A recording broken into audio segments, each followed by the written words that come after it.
রেলগাড়ির কামরায় হঠাৎ দেখা।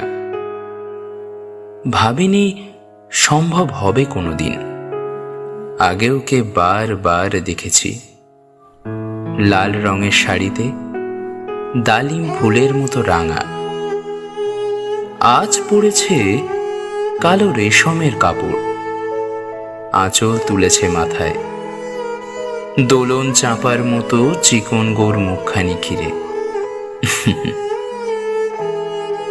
তবে মনে হলো কালো রঙে একটা গভীর দূরত্ব ঘনিয়ে নিয়েছে নিজের চারদিকে, যে দূরত্ব সর্ষে ক্ষেতের শেষ সীমানায় শালবনের নীলাঞ্জনে। থেমে গেল আমার সমস্ত মনটা। চেনা লোককে দেখলেম অচেনার গাম্ভীর্যে। হঠাৎ খবরের কাগজ ফেলে দিয়ে আমাকে করলে নমস্কার। সমাজবিধির পথ গেল খুলে, আলাপ করলেম শুরু। তা কেমন আছো? কেমন চলছে সংসার? ইত্যাদি।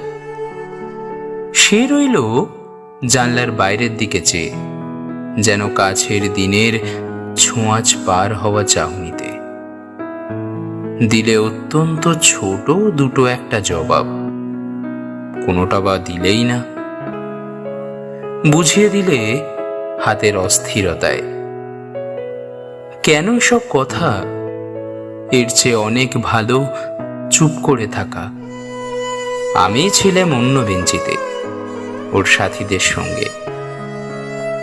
একসময় আঙুল নেড়ে জানালে কাছে আসতে। মনে হলো কম সাহস নয়।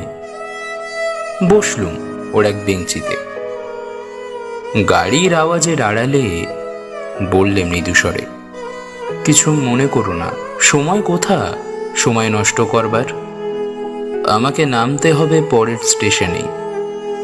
দূরে যাবে তুমি, দেখা হবে না আর কোনো দিনই।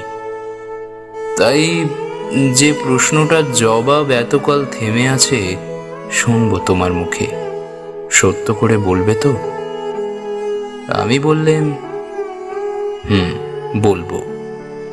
বাইরের আকাশের দিকে তাকিয়ে শুধলো, আচ্ছা আমাদের গেছে যেদিন, একেবারেই কি গেছে? কিছুই কি নেই বাকি? একটুকু রইলেম চুপ করে। তারপর বললেম, রাতের সব তারাই আছে দিনের আলো